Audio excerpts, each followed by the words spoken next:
Good afternoon, ladies and gentlemen, with this huge crowd here. Anyway, welcome to our January 24th Committee of the Whole meeting. The City of Parksville recognizes the people of the Coast Salish Nations and their traditional territory upon which we gather with gratitude. Today, Mrs. Holmes is Director of Finance. Would you please provide us with your presentation? Great. Good afternoon. Today, we're going to go through the operating fund functions that are in the financial plan following going through water and sewer. I think that was just last week that we did that.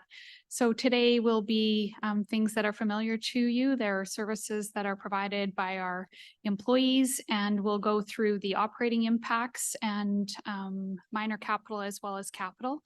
What I'll think that you'll note is that there's marginal increases in operating costs. What staff have tried to do is to move funds around as to not just increase budgets for increase sake. And but there have been some significant cost increases that we've incorporated. As you know, our collective agreement is still outstanding. And so right now we have estimates in here for those impacts over the next 5 years.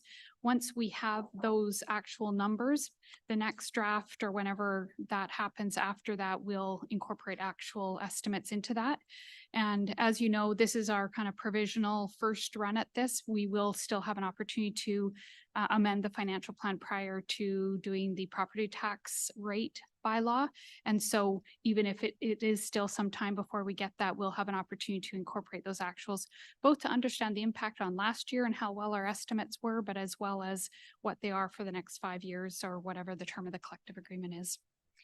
You'll notice as well in our actual bylaw document, there's been a slight change in format, and really that's to synchronize the bylaw and our financial statements so that those are more comparable from a transparency perspective. In prior years, it was hard to kind of match apples to apples. And so with both of our year-end processes, if council recalls last year, you approved the addition of some software related to our year-end financial statements. With the implementation of that, as well as doing some work on our budget process as well, we've just tried to synchronize those formats. So there's tweaking on either side, and hopefully that will allow public and council to evaluate those year-end numbers going forward closer to an apples and apples type basis.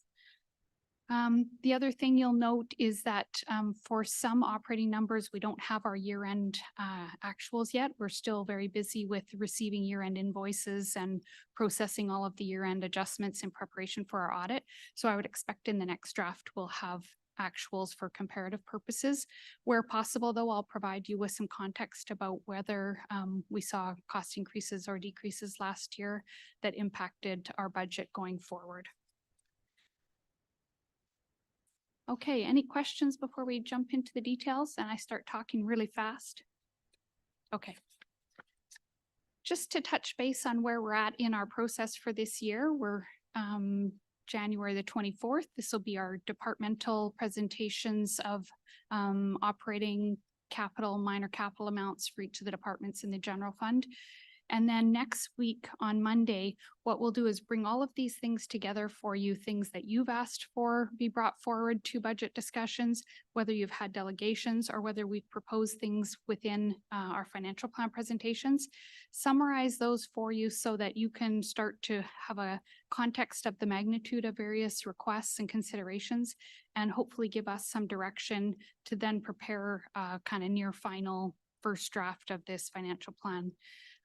So that we're looking in February and March to have readings and adoption of that provisional bylaw. So today is really about taking in all the information, thinking about any direction you want to carry forward. This is a committee of the whole, so recommendations would go forward then to next week's meeting. And at that point, then you could give us further direction on that. As I mentioned, come April, we'll revisit this with any updates to that, as well as then set the property tax rates. You'll note that in the current financial plan that we're going to be looking at today, we've carried forward the rate increases from last year because we're looking just at our core financial plan. And the rate increase that was agreed to by council last year was 5.2%. And so that's what's incorporated